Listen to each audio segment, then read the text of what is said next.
Isang propesor ng estratehiyang pansiguridad mula sa Harvard University sa Estados Unidos ang prangkang nagsabi, "Sa totoo lang, hindi ko maintindihan kung ano ang estratehikong halaga ng Pilipinas. Kung wala ang Amerika, hindi ba't babagsak lang ang Pilipinas?" Agad na bumalot ang isang mabigat na katahimikan sa buong lecture hall. Wang Lei, isang estudyanteng Tsino na nag-aaral sa ibang bansa, ang ngumisi ng may pangmamaliit at idinagdag, "Kalokohan iyan, Propesor. Kung talagang ganoon kalakas ang Pilipinas, bakit kailangan nilang itago ang kanilang sarili? Hanggang ngayon." Tinitigan siya ni Professor Edward ng matalim na tingin at mukhang puno ng kahulugan, saka sinabing, "Wang Lei, huwag kang tumawa. Ang bansa mo ang maaaring maging unang biktima na sasalo ng mga kahihinatnan." Si Professor John Edward, ang pinakamaimpluwensyang tao sa larangan ng internasyonal na estratehiyang pansiguridad sa Harvard University, ang pinakatanyag na unibersidad sa Amerika, ay magsisimula na ng kanyang lecture. Sa lecture hall ng kursong Estratehiyang Pansiguridad sa Harvard, ang tensyon sa hangin ay tila kakaiba. Dose-dosenang mga estudyante ang naghihintay sa panayam ni Professor John Edward. Nang pumasok ang propesor, agad na tumahimik ang bulungan ng mga estudyante. Ngayong araw, tatalakayin natin ang istrukturang pansiguridad ng Timog Silangang Asya na nakatuon sa mga estratehikong posisyon sa rehiyong ito at ang relasyon sa mga kalapit na bansa. Nang maghahanda na si Professor Edward na magpatuloy, isang estudyanteng Tsino na nakaupo sa unahan ang nagtaas ng kamay. "Propesor, sa prangkang salita, hindi ko maintindihan kung ano ang estratehikong halaga ng Pilipinas. Kung wala ang Amerika, hindi ba't babagsak lang ang Pilipinas?" Ang buong lecture hall ay natigilan. Si Lian, isang Filipino-American na estudyante, ay namula ang mukha, ngunit hindi nagsalita si Professor Edward. Dahan-dahan siyang lumapit sa blackboard. "Professor, may mali ba sa sinabi ko?" Tanong muli ni Wang Lei. "Bukod pa rito, hindi ba't ang Pilipinas ay isang maliit na bansa lamang na laging nakadepende sa ibang bansa?" Tahimik pa rin si Professor Edward. Isinulat niya ang tatlong malalaking salita sa pisara. "Maling kalkulasyon, nakatagong kakayahan." Mga Ginoo at Binibini, ang nakatakdang lecture para sa araw na ito ay ipagpapaliban ko. Sa halip, gusto kong pag-usapan ang pinakamalaking pagkakamali na nagawa ng internasyonal na komunidad ng seguridad sa loob ng maraming dekada. Ang kanyang boses ay mahinahon ngunit puno ng kapangyarihan, umalingaw-ngaw sa buong lecture hall. "Ginoong Wang Lei, ang sinabi mo ay nagkataong akmang-akma sa paksang tatalakayin ko ngayon." Binuksan ng propesor ang kanyang laptop at nag-project ng isang imahe. Ang mga estudyante ay nakatutok sa kanya, ang tensyon ay ramdam na ramdam. Ang lecture na ito ay magbabago ng nilalaman simula ngayon. Ang paksa ay, ang maling pag-unawa ng mundo sa Pilipinas. Ang estratehikong sakuna na binaliwala ng mga makapangyarihang bansa. Isang Amerikanong estudyante na nagngangalang Mark ang agad na tumugon. "Propesor, anong ibig ninyong sabihin?" Tumahimik sandali ang propesor bago dahan-dahang tumingala sa mga estudyante. "Kayong lahat ang kinabukasan ng internasyonal na seguridad, ngunit may isang bansa na ganap na babago sa mukha ng pandaigdigang seguridad na hanggang ngayon ay hindi pa kailanman nabigyan ng tamang pagkilala. Ang Pilipinas po ba ang tinutukoy ninyo, Propesor?" Tanong ni Mark. "Eksakto. Ang impormasyong ibubunyag ko sa inyo ngayon ay mga nilalaman na hindi gaanong kilala ng marami. Kung isang araw, ang mga nakaupo rito ay magiging mga tagatimon ng mundo. Tandaan ninyo na ngayon ang unang pagkakataon na makakaharap ninyo ang tunay na katauhan ng isang bansang matagal nang nagkukubli." Tumango ang mga estudyante sa gitna ng tensyon. Sa mukha ni Wang Lei, bakas pa rin ang pagdududa. "Kung gayon, magsimula na tayo. Una sa lahat, kalimutan ninyo ang lahat ng inaakala ninyong alam ninyo tungkol sa Pilipinas, lalo na ang tungkol sa kanilang puwersang militar, industriya ng depensa, at pambansang estratehiyang pansiguridad." Nag-project si Professor Edward ng isang dokumento sa screen na may malaking selyo. Ngayon, malalaman ninyo kung gaano kamali ang pagtantiya ng mundo sa tunay na lakas ng isang bansa at kung paano makakaapekto ang pagkakamaling iyon sa kaayusang pandaigdig sa hinaharap. Tinitigan ni Professor Edward ang screen sandali bago lumingon sa mga estudyante. Ang kanyang mukha ay mas seryoso kaysa karaniwan. Mga Ginoo at binibini, ang impormasyong ibubunyag ko ay lubhang sensitibo at maaaring maglagay sa panganib sa aking karera at maging sa aking buhay. Isang maliit na kaguluhan ang umusbong sa mga estudyante. Nag-click si Professor Edward sa kanyang laptop. Ilang sandali pa. Isang boses na may halong Mandarin at Ingles ang umalingaw-ngaw sa lecture hall. Ako si Jiang Weiming, mula sa Ministry of State Security ng Tsina. Kung malalantad ang file na ito, mapapahamak ako. Ngunit kailangang malaman ng mundo ang katotohanan. Mararamdaman ang bahagyang panginginig sa boses. Bagamat pagod at mabigat ang tono, mayroon pa ring determinasyon. Ang Pilipinas ay hindi ang Pilipinas na kilala natin. Ang lahat ng pagtatasa sa kanilang kakayahang militar ay ganap na mali. Kung kinakailangan, kayang gumawa ng Pilipinas ng sandatang nuclear sa loob ng 6 na buwan. Lubusan tayong nagkamali ng pagtingin. Ngumisi si Wang Lei. Kalokohan iyan. Kung talagang ganoon kalakas ang Pilipinas, bakit kailangan nilang itago ang kanilang sarili? Hanggang ngayon, tinitigan siya ng matalim ni Professor Edward. Huwag kang tumawa. Ang bansa mo ang maaaring maging unang biktima. Nagpatuloy ang recording. Ang industriya ng depensa ng Pilipinas ay ganap na iba sa nakikita natin sa labas. Ipinapakita lang nila kung ano ang gusto nilang makita natin. Ang kanilang tunay na kakayahan ay mas abante ng hindi bababa sa 10 hanggang 15 taon. Nanlaki ang mga mata ni Lian, isang babaeng estudyante na may lahing Pilipino. Professor, totoo po ba ito? Kung ito ay pagtatasa mula sa ahensya ng intelihensiya ng Tsina, malaki ang posibilidad na totoo ito. Nakuha ko ang recording na ito, 8 buwan na ang nakalipas sa pamamagitan ng aking personal na network. Sumandal si Mark. Kung gayon, bakit kailangang itago ng Pilipinas ang mga kakayahang ito gayong maaari nila itong gamitin bilang panakot? Magandang tanong. Kung gayon, pakinggan natin ang paliwanag ni Jiang Weiming. Muling pinatugtog ang audio file. Naiba ang Pilipinas sa mga makapangyarihang bansa sa rehiyon. Sila ay isang bansang may daan-daang taon ng kasaysayan ng pakikipaglaban para sa kalayaan. Ang kontekstong pangkasaysayan na iyon ang humubog sa kanilang estratehiya. Hindi sila nagpapakitang gilas. Sa halip, ay nagkukubli sila hanggang sa talagang kinakailangan. Iyon ang kanilang paraan. Itinigil ni Professor Edward ang file. Sa pagkakataong ito, lumitaw sa screen ang mga satellite image at mga chart ng mga pagawaan ng industriya ng depensa ng Pilipinas. Mga Ginoo at binibini. Ito ang sukat ng industriya ng depensa ng Pilipinas na alam natin. At ito lumipat ang propesor sa isa pang screen ang tunay na pagtatantya na ibinigay ni Jiang Weiming. Ang pagkakaiba sa pagitan ng dalawang numero ay langit at lupa. Tila nabigla ang mga estudyante. Profesor, posible po ba ang ganoong kalaking pagkakaiba? Paano nila naitago ang isang industriya na ganoon kalaki? Tanong ni Lian. Ganap na posible sa pamamagitan ng matalinong pag-uugnay ng mga pribadong kumpanya sa industriya ng depensa. Marami sa mga nangungunang pribadong kumpanya sa Pilipinas habang gumagawa ng mga produktong pangkonsumo ay kasabay na lumalahok sa pagbuo ng mga pinakabagong sistema ng sandata. Ito ay isang perpektong pagbabalat kayo. Nagpapanatili pa rin si Wang Lei ng pagdududa.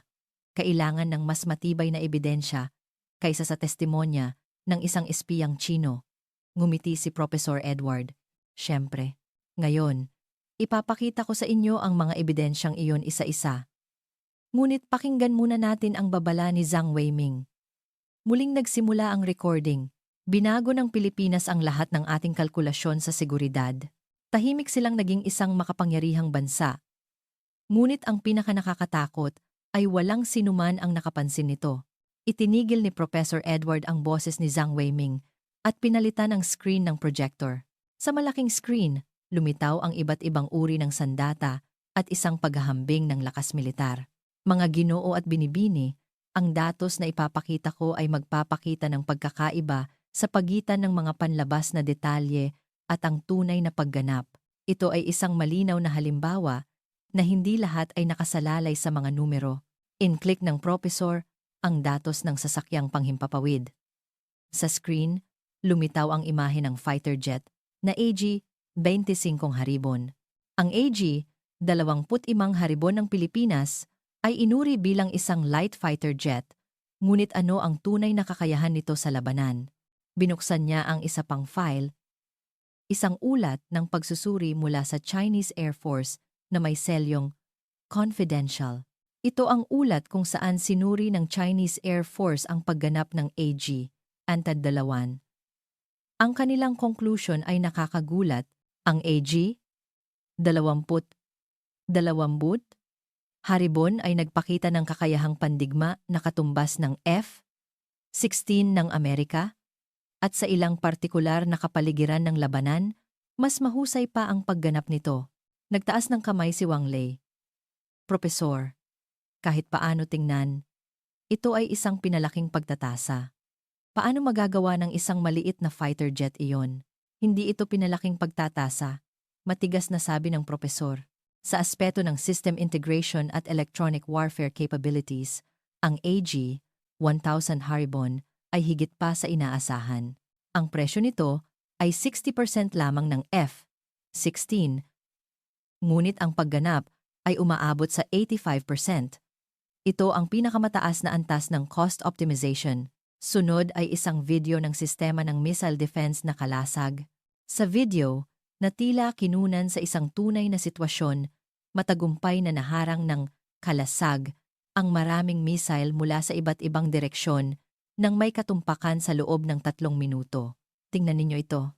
Ang tagumpay sa pagharang ng sistema ng missile defense na kalasag ay higit sa 95% na ginagawang walang silbi ang mga missile ng kalaban. Ang antas ng katumpakan na ito ay itinuturing na pinakamataas sa buong mundo. Nagpatuloy ang propesor sa paglalahad ng datos tungkol sa kakayahang mag-upgrade ng mga tangke ng T-54,505, ang pagganap sa electronic warfare ng mga missile corvette at ang success rate ng mga lokal na sistema ng air defense. Lahat ng datos ay may dalawang hanay, inaasahan at tunay, kung saan ang tunay na pagganap ay laging mas mataas kaysa sa inaasahan. Tanong ni Lian. Magandang tanong, sagot ng propesor. Ang Pilipinas ay may patakaran na sadyang babaan ang pagganap ng kanilang mga sistema ng sandata kapag inilalabas sa publiko. Sa loob at labas ng bansa, magbibigay sila ng impormasyon na 20,030% na mas mababa sa tunay na pagganap, at kahit ang impormasyong iyon ay inilalabas lamang sa pinakamababang kinakailangang antas. Sumingit si Mark. Ibig sabihin, walang nakakaalam ng tunay nilang pagganap? Eksakto, pakinggan natin ang ulat ng espiyang Chino na si Zhang Weiming. Muling umalingaw-ngaw ang recording. Hindi ito mga numero ng isang pangkaraniwang bansa. Sa katunayan, ito ay lakas pandigma sa pinakamataas na antas. Sinasadya nilang maliitin ng iba ang kanilang kakayahan at lahat tayo ay nahulog sa bitag na iyon. Muling pinalitan ni Professor Edward ang screen. Sa pagkakataong ito ay datos ng pagsusuri sa budget ng depensa ng Pilipinas. Tingnan ninyo ito. Sa opisyal na tala, ang budget ng depensa ng Pilipinas ay humigit kumulang 2% ng GDP.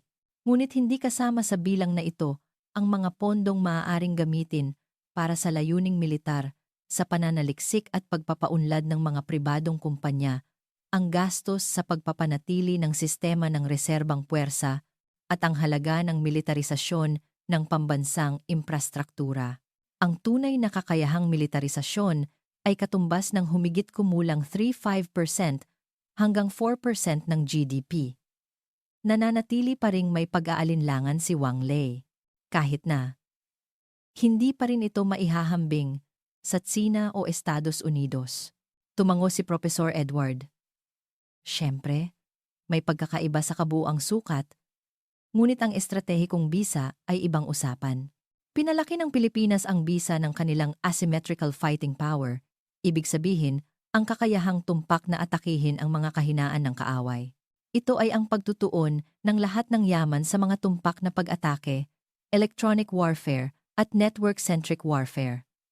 Nag-project ang propesor ng isang bagong chart sa screen. Ang pamagat ay Military Force Effectiveness Index of Key Nations. Ang Pilipinas ay nakakagulat na nasa ika-4 na pwesto. Ito ay isang index na nagpapakita ng kakayahang lumikha ng lakas pandigma kumpara sa mga yaman na ininvest. Ang Pilipinas ay ika-4 sa mundo, kasunod lamang ng Israel, Singapore, at Switzerland.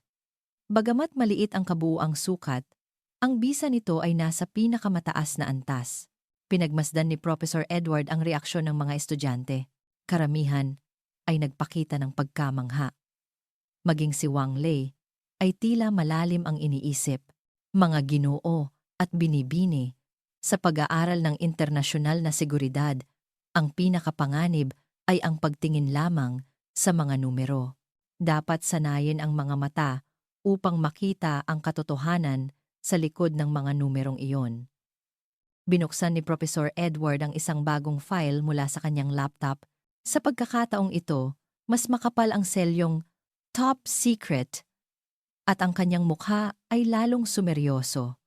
Ang nilalaman na ibubunyag ko ay may kinalaman sa modernong kakayahang pandigma ng Pilipinas. Partikular, ang impormasyon tungkol sa sistema ng pamamahala sa labanan gamit ang AI, cyber warfare, at ang tunay na kakayahang operasyonal ng mga special forces. Ipinakita ng propesor ang isang komplikadong network diagram sa screen. Sa gitna, may code name na Agila Mata Network. Ito ay isang real-time command system na ginagamitan ng AI na binuo mismo ng Pilipinas na may ibang kakayahan kumpara sa mga kasalukuyang sistema ng C4I. Ang sistemang ito ay nagkokonekta sa lahat ng elemento sa larangan ng digmaan sa real-time, sinusuri ang libu-libong mga variable ng sabay-sabay at nagmumungkahi ng pinakamainam na plano ng operasyon.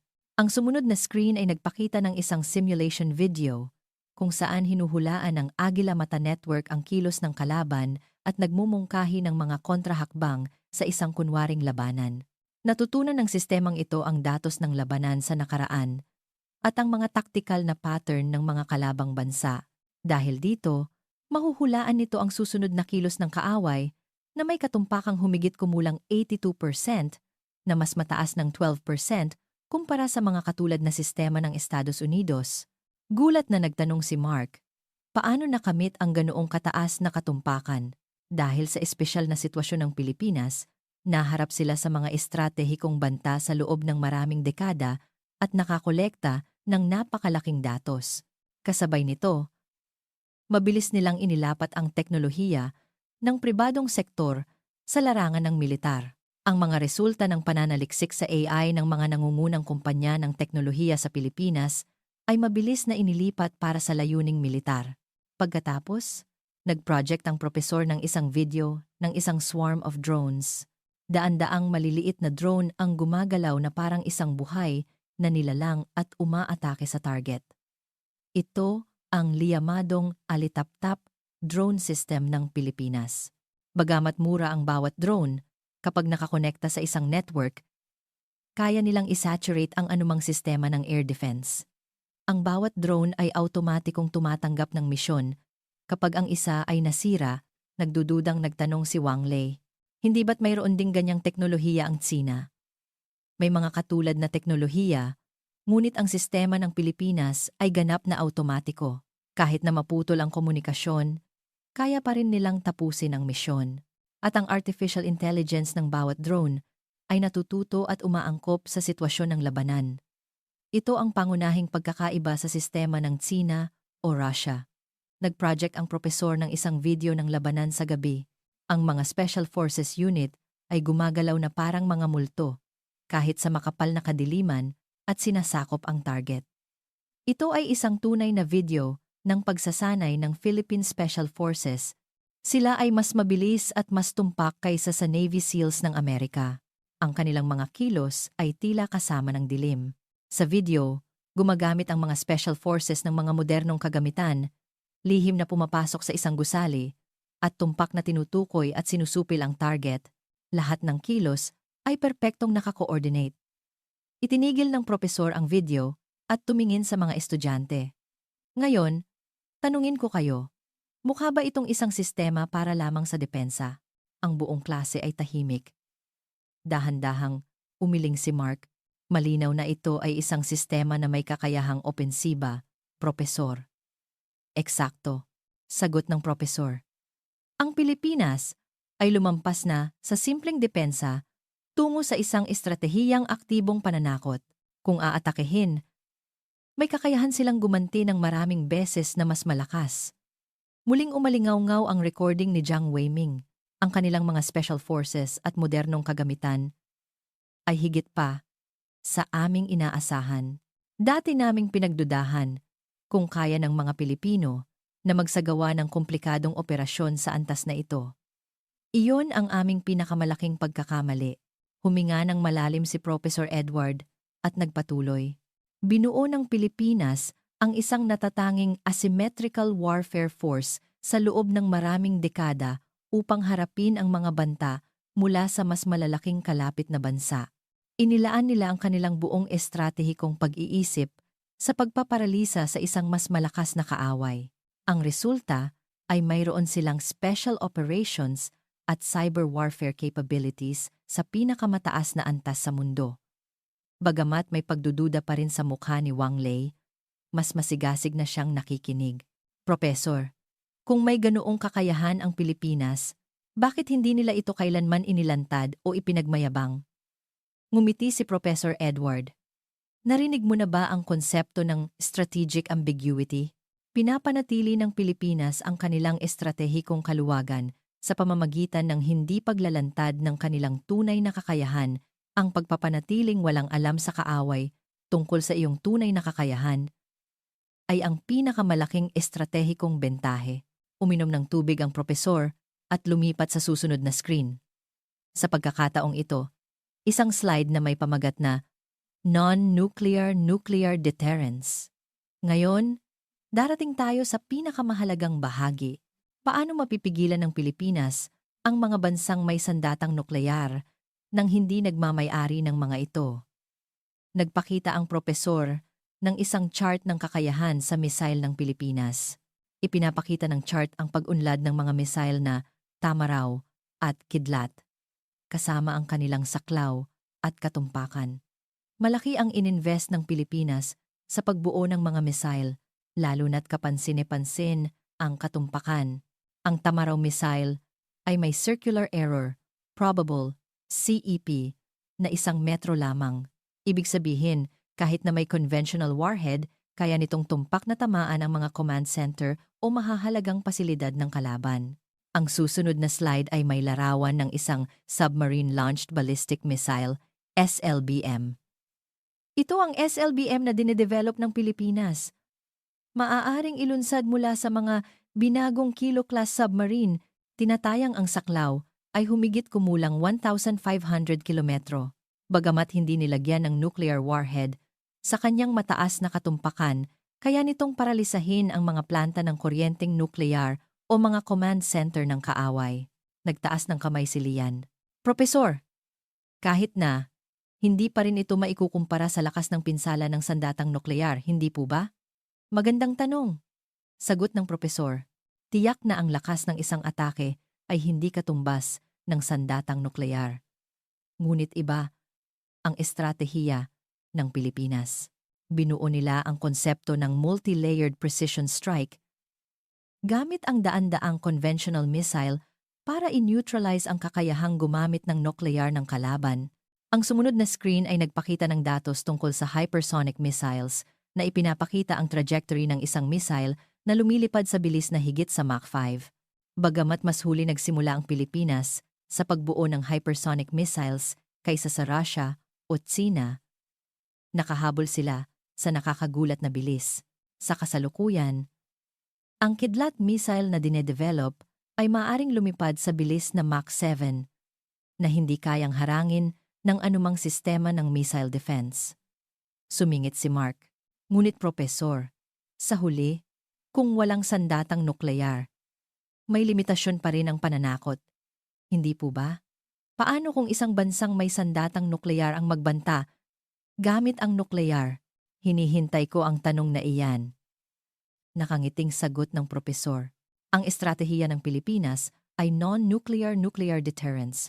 Kung gagamit ng sandatang nuklear ang kaaway, may kakayahan ang Pilipinas na gumamit ng mga pinakabagong konvensyonal na sandata para ganap na wasakin ang mga command center at sentro ng kapangyarihan ng kaaway.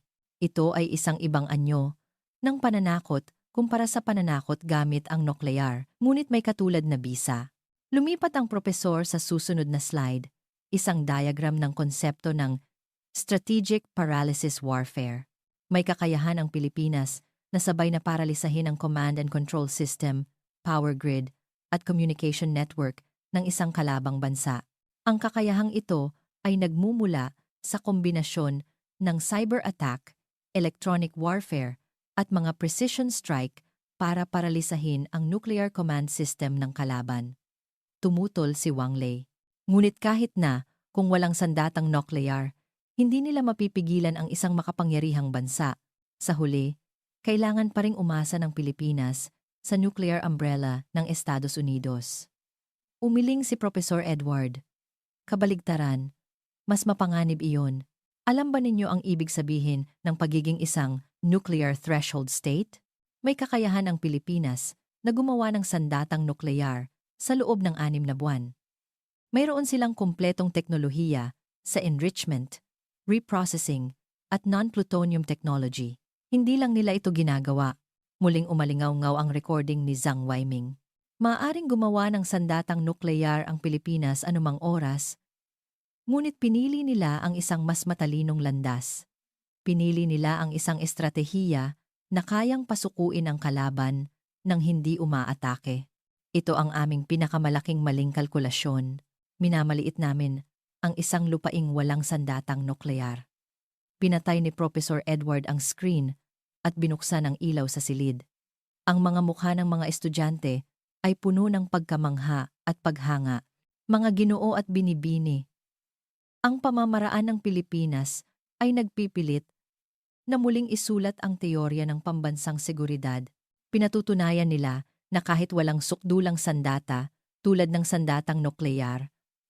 Kung gayon, bakit hindi ipinagmamalaki ng Pilipinas ang kakayahang ito, Profesor? Tanong ni Lian. Balikan ninyo ang konsepto ng strategic ambiguity. Kung ilalabas mo lahat ng iyong baraha, bababa ang iyong kapangyarihan. Sa negosasyon, pinapanatili ng Pilipinas ang mas malaking estratehikong kaluwagan sa pamamagitan ng pagtatago ng kanilang tunay na kakayahan. Tumango si Mark, tulad ng hindi pagpapakita ng iyong alas sa isang laro ng poker. Eksakto. Ngayon, pakinggan natin ang pinakamahalagang pagtatasa ni Zhang Weiming. Pinatugtog ang recording. Ang Pilipinas ay lumikha ng isang bagong modelo ng non-nuclear deterrence sa unang pagkakataon sa mundo. Pinatunayan nila na kahit walang sandatang nuklear, posible pa ring pigilan ng isang bansang may sandatang nuklear. Ito ay isang bagong paradigma na maaaring ganap na baguhin ang kaayusan ng seguridad sa mundo sa hinaharap. Binuksan muli ni Professor Edward ang kanyang laptop at nagsimula ng isang video conference. Sa screen, lumitaw ang isang babaeng may kulay kaping buhok, matatalim na mata, at bahagyang tensyonadong mukha. Mga ginoo at binibini? Ito si Sarah Wilson, isang kilalang British na mamamahayag na dalubhasa sa mga internasyonal na tunggalian. Sa nakalipas na 5 taon, nag-uulat siya tungkol sa kulturang militar ng Pilipinas. Sarah, maaari mo bang ibahagi ang iyong karanasan sa mga estudyante? Tumango si Sarah at nagsimulang magsalita. Maririnig ang bahagyang British accent. Magandang araw mga estudyante ng Harvard. Nang una akong pumunta sa Pilipinas, inakala kong pupunta lang ako para mag-ulat tungkol sa isa pang kaalyadong bansa ng Amerika. Ngunit ang nakita ko ay isang ganap na ibang mundo. Uminom siya ng tubig at nagpatuloy. Ang pinaka-nakakagulat ay ang kamalayan sa depensa na malalim na nakatanim sa lipunang Pilipino. Nakilala ko ang maraming estudyante sa unibersidad. Lahat sila ay dumaan sa kurso ng edukasyong panseguridad. Ang kanilang kamalayan sa seguridad at kakayahang harapin ang krisis ay nakakagulat. Ganap na naiiba sa mga estudyante sa Amerika o Europa. Lumipat ang screen ni Sarah sa mga larawan ng mga kabataang Pilipino na nagsasanay sa mga sibilyang training ground at mga eksena ng mga drill sa mga bomb shelter. Ang mga kabataang Pilipino, habang nag-aaral sa kolehiyo, ay lumalahok pa rin sa taunang pagsasanay sa civil defense. Ang pagsasanay para maging handa sa digmaan ay naging isang normal na bagay. Ngunit ang mahalaga ay ang kanilang saloobin, ang kaseryosohan at sistematikong kakayahang tumugon ng mga estudyanteng nakita ko sa training ground ay kahanga-hanga. Ang sumunod na larawan ay mga mamamayan na lumalahok sa isang national defense drill. Ang mga taga-Maynila ay hindi takot sa digmaan. Pinaghahandaan nila ito bilang isang normal na bagay. Ang mga combat readiness drill ay regular na isinasagawa. Karamihan sa mga istasyon ng tren ay idinisenyo bilang mga shelter. Bilang isang British, alam ko ang banta ng mga teroristang grupo, ngunit ang paghahanda ng mga Pilipino ay nasa ibang antas. Tumigil sandali si Sarah at huminga ng malalim. Ang pinakanakakagulat ay ang dalawang mukha ng lipunang Pilipino. Sa labas, ito ay isang high-tech at dinamikong bansa, ngunit sa ilalim nito ay isang bakal na kamalayan sa depensa. Sa Maynila, ang mga estratehikong banta ay laging nariyan, ngunit ang mga tao ay namumuhay ng mapayapa. Ano ang ibig sabihin ng pag-angkop sa ganoong sitwasyon? May isip ba ninyo? Nagtanong si Wang Lei. Kung gayon, ano ang ibig sabihin ng pag-aaral ng mga kalapit na bansa mula sa Maynila? Magandang tanong, sagot ni Sarah. Habang tumitindi ang mga krisis sa rehiyon, sinimulan na ng mga kalapit na bansa na gayahin ang bahagi ng modelo ng Pilipinas. Pagsasanay sa civil defense, edukasyon sa pagharap sa krisis sa mga paaralan, pambansang sistema ng pagtugon sa emergency, ngunit hindi pa ito umaabot sa komprehensibong antas ng Pilipinas. Ang bilang ng mga mamamayang handang harapin ang krisis ay mas marami pa kaysa sa mga convenience store. Makatuwiran ba iyon? Sa Pilipinas, ganoon iyon. Nagtaas ng kamay si Mark. Espesyal po ba ang lakas ng loob ng mga Pilipino? Tumango si Sarah. Natutunan nilang maging matatag kahit sa gitna ng patuloy na krisis. Ang mga estudyante sa unibersidad sa Pilipinas ay sabay na naghahanda para maghanap ng trabaho. Maghanda para sa krisis, umiibig, at nag-aaral ng mga survival skills. Hindi lang ito pagsasanay sa depensa. Ito ay isang kultural na penomenon. Ipinakita ni Sarah ang susunod na larawan, mga pasilidad sa ilalim ng lupa at sistema ng mga tunnel ng Pilipinas. Ito ay mga larawang pinahintulutan na kungkunan. Sa buong Pilipinas, may mga pasilidad na tulad nito na idinisenyo upang ang gobyerno at militar ay makapagpatuloy sa operasyon sa panahon ng digmaan. Naghahanda sila para sa pinakamasamang senaryo, ngunit pinapanatili ang isang mapayapang pang-araw-araw na buhay. Ito ang tunay na mukha ng Pilipinas na nakita ko. Tinanong ni Professor Edward si Sarah. Ano ang pinaka-nagpagulat sa iyo sa Pilipinas? Nag-isip sandali si Sarah at sumagot. Ang kanilang kalooban. Ang mga Pilipino ay may kalooban na hindi na sila muling tatanggap ng diktadurya at pananakop mula sa labas. Isang matandang lalaki ang nagsabi sa akin. Maraming beses na naming hinarap ang mga banta sa aming soberanya. Hindi na iyon mauulit. Ang simpleng pangungusap na iyon ay naglalaman ng kanilang buong pambansang estratehiya. Ipinakita niya ang huling larawan, mga kabataang Pilipino na nagtatawanan sa isang milk tea shop. Lahat ng mga estudyanteng ito ay dumaan sa pagsasanay sa depensa at may kakayahang harapin ang krisis. Ngunit namumuhay pa rin sila ng normal. Ito ang tunay na lakas ng Pilipinas. Ang kakayahang sumulong tungo sa kinabukasan, kahit na nabubuhay sa ilalim ng anino ng mga banta. Pinasalamatan ni Professor Edward si Sarah at tinapos ang video conference.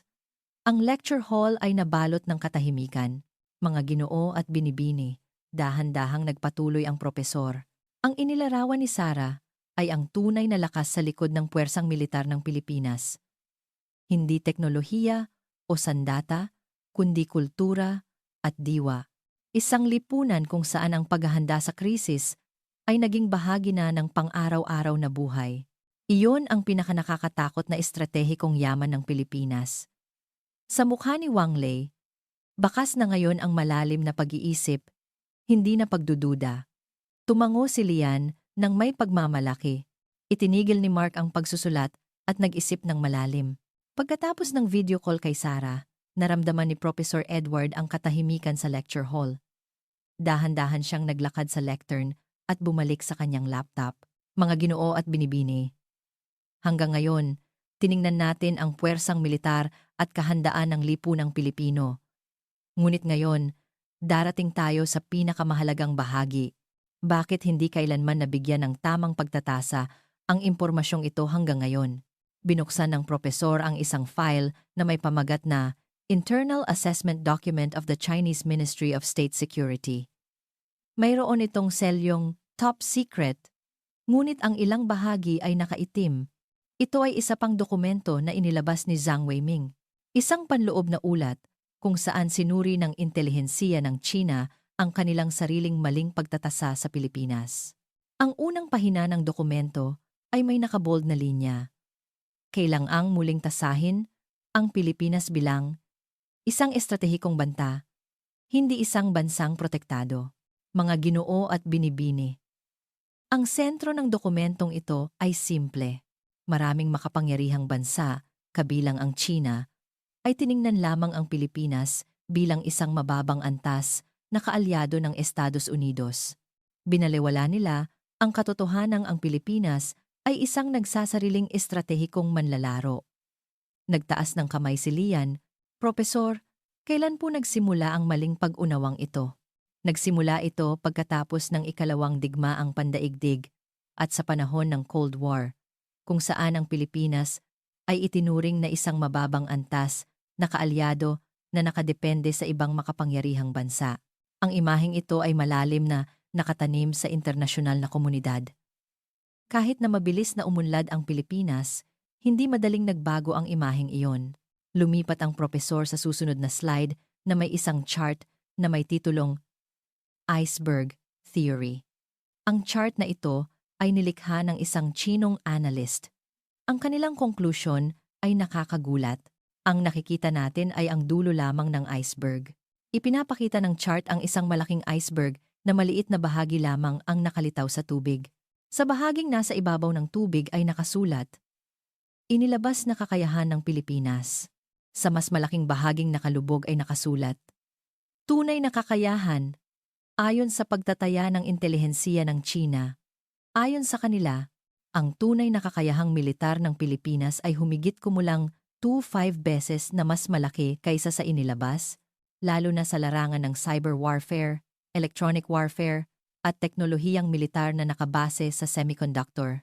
Tanong ni Mark, Profesor, kailan po sinimulan ng Pilipinas ang estratehiyang ito? Nagsimula ito pagkatapos ng malalaking digmaan noong ika-20 siglo. Natutunan nila ang isang mahalagang aral. Hindi maaaring umasa lamang sa tulong mula sa labas. Pagkatapos noon, nagsimulang tahimik na buuin ng Pilipinas ang kanilang sariling sistema ng depensa. Pinatugtog ng propesor ang huling recording ni Zhang Weiming. Ang aming pinakamalaking pagkakamali ay ang pagtingin sa Pilipinas bilang isang kaalyado lamang ng Estados Unidos. Sila ay mas malaya at mas malakas kaysa sa aming inaakala. Ngayon, ang Pilipinas ay naging isang lupaing kayang protektahan ang sarili kahit na umalis ang Amerika sa Asya. Ito marahil ang kanilang plano. Itinigil ng propesor ang audio file at tumingin sa mga estudyante, mga Ginoo at binibini. Hanggang ngayon, tiningnan natin ang Pilipinas bilang isang kaalyadong bansa lamang. Ito ay isang maling estratehikong kalkulasyon. Ang Pilipinas ay hindi na isang bansang kailangang protektahan. Sila ay naging isang nagsasariling estratehikong angkla. Dahan-dahang lumapit ang propesor sa pisara. Sa tabi ng mga salitang maling kalkulasyon, at nakatagong kakayahan na isinulat niya kanina, idinagdag niya ang estratehikong halimaw. Mula sa estratehikong maling pag-unawa tungo sa isang estratehikong halimaw. Ngayon, ang Pilipinas ay naging isang lupaing nasa bagong kategorya. Isang lupaing kayang makipagsabayan sa mga makapangyarihang bansa. Kahit walang sandatang nuklear, isang lupaing mas malakas kaysa sa ipinapakita sa labas. Hindi na nang uuyam si Wang Lei. Seryoso ang kanyang mukha. Ito ang nagbabago sa paradigma ng internasyonal na seguridad, patuloy ng propesor. Sa hinaharap, maaaring kailanganin nating muling tasahin ang lahat ng panggitnang lakas na bansa. Huwag lamang husgahan sa panlabas na anyo, kundi unawain ang estratehikong layunin at tunay na kakayahan sa likod nito. Tumango si Lian. Ngayon, naiintindihan ko na kung bakit napakamali ng kasabihang babagsak ang Pilipinas kung wala ang Amerika. Eksakto.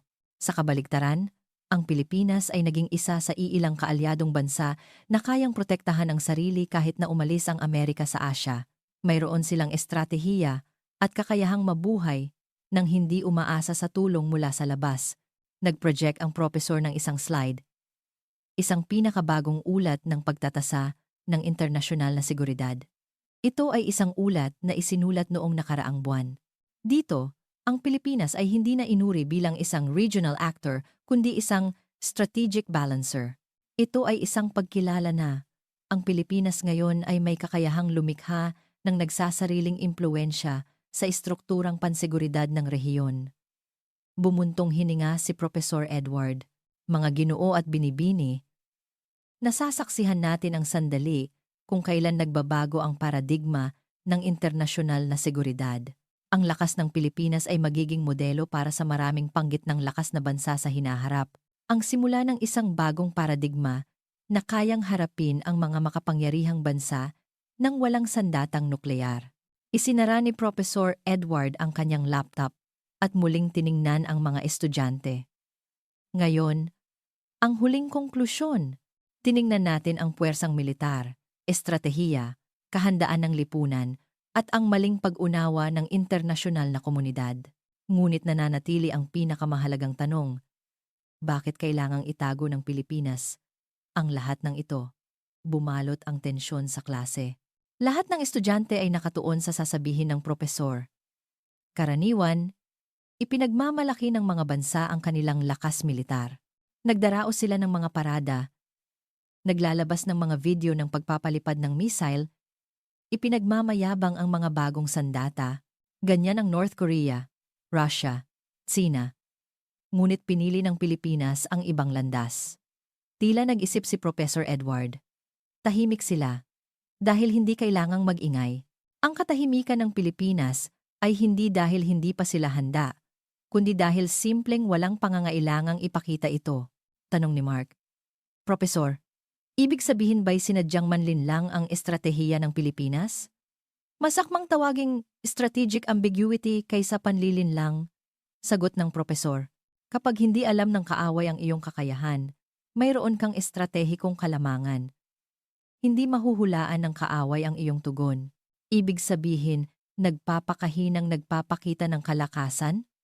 Tanong ni Mark. Eksakto, tumango ang propesor. Ang tunay na malakas ay hindi kailangang ipagmayabang ang kanyang lakas. Mayroon ang mga Pilipino ng pilosopiyang magkubli at maghintay ng tamang panahon. Dahan-dahang naglakad ang propesor sa lectern at nagpatuloy. Mga ginoo at binibini, ano ang pinakapanganib na bansa sa internasyonal na relasyon? Ang bansang may sandatang nukleyar o isang malaking hukbo? Hindi. Ang pinakapanganib na bansa ay ang bansang mali ang ating pagtatasa. Itinago ng Pilipinas ang kanilang tunay na kakayahan sa loob ng maraming dekada. Ang resulta, minamaliit sila ng mundo. Sa wakas, nagsalita si Wang Lei. Na, Profesor. Ibig sabihin ba'y nagkamali rin ang Tsina sa pagtingin sa Pilipinas? Tiningnan ni Professor Edward si Wang Lei at dahan-dahang tumango. Oo, pati ang Tsina, Sa katunayan, ang Tsina ang isa sa mga bansang may pinakamalubhang maling pag-unawa sa Pilipinas. Ang kanilang makasaysayang pananaw at kumpiyansa sa kanilang sistema ay humadlang sa isang objektibong pagtatasa. Ngunit kamakailan, nagbabago na rin ang pananaw na ito sa Tsina. Natatandaan ba ninyo ang thesis mula sa Peking University na binasa natin ngayong semestre? Ang pamagat ay ang nakakubling dragon, ang pag-usbong ng Pilipinas, at ang mga maling kalkulasyon ng mga kalapit na bansa. Tahimik na tumango si Wang Lei, seryoso ang mukha. Ang kanyang mapagmataas na saloobin sa simula ay ganap na nawala. Lumingon ang propesor sa buong klase, mga ginoo at binibini. Ito ang diwa ng pag-aaral ng internasyonal na seguridad. Dapat lagi nating tingnan kung ano ang nasa ilalim ng ibabaw. Ang mga opisyal na pahayag, mga parada, mga eksibisyon ng sandata ay madalas hindi sumasalamin sa tunay na kakayahan. Ang tunay na malakas ay laging naghahanda sa katahimikan. Nag-project muli ang propesor ng isang slide, isang pagsusuri sa estratehiya ng Pilipinas. May konsepto ang mga Pilipino ng nakatagong tigre, nagkukubling dragon, na nangangahulugang isang taong may pambihirang talento ngunit hindi ipinapakita. Ginamit ng Pilipinas ang pilosopiyang ito bilang pambansang estratehiya. Tahimik nilang hinahasa ang kanilang sarili at pinalalakas ang kanilang kapangyarihan ng malalim at matatag. Binalot ng katahimikan ang klase. Yumuko si Wang Lei. Dito nagtatapos ang ating lecture ngayon. Sa susunod na linggo, babalik tayo sa orihinal na plano. Ngunit huwag ninyong kalimutan ang aral ngayon. Ang pinakapanganib na pagkakamali sa internasyonal na seguridad ay ang pagmamaliit sa isang bansa o isang lupain, lalo na sa mga tahimik na naghahanda.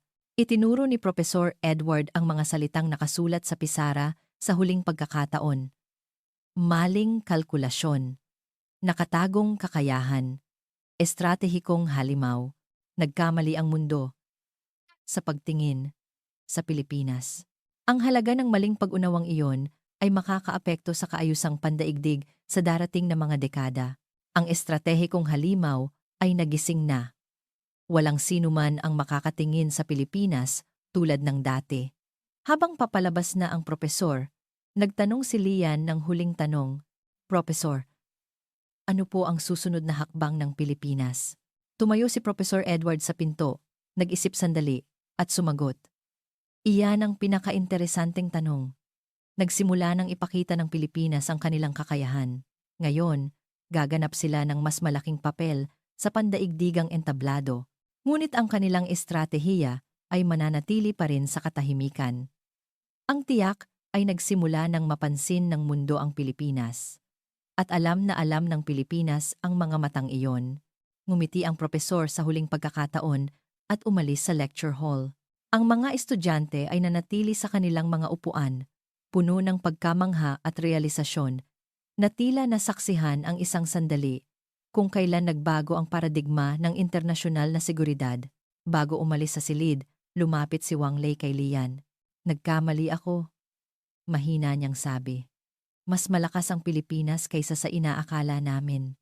Ngumiti si Lian. Ang katahimikan ay ginto. Ginawa lang itong estratehiya ng Pilipinas. Sabay silang umalis sa lecture hall. Sumunod sa kanila si Mark. Sa labas, nagsimulang umulan. Ang campus ng universidad ay tahimik, ngunit ang kanilang isipan ay puno ng nakakagulat na katotohanang natutunan nila ngayon. Inakala ng mundo na ang Pilipinas ay isang maliit na bansang nagsisikap mabuhay sa gitna ng mga makapangyarihang bansa. Ngunit ngayon, alam na nila na nagkamali ang mundo. At binabayaran na nito ang halaga ng maling pag-unawang iyon. Ayaw ng Pilipinas ng digmaan, ngunit laging handa para sa digmaan. Walang sandatang nukleyar, ngunit may mas tumpak na teknolohiya at mas matibay na pagkakaisa. Ang Pilipinas, sa katahimikan, ay naging isang estratehikong halimaw. Ang katahimikan ay hindi kahinaan, kundi paghahanda. Ang pagpapakumbaba ay hindi takot, kundi kumpiyansa. Isang bansa kung saan ang mga estudyante sa universidad ay handang harapin ang krisis. Isang bansa na may pinakamataas na bisa sa badyet ng depensa sa mundo. Isang estratehikong kapangyarihan na tinatawag na nuclear threshold state iyon, ang Pilipinas. At nagsisimula ng mapagtanto ng mundo ang isang bagay. Hindi na maliit ang Pilipinas at walang sinuman ang maaaring basta-basta na lamang silang apihin.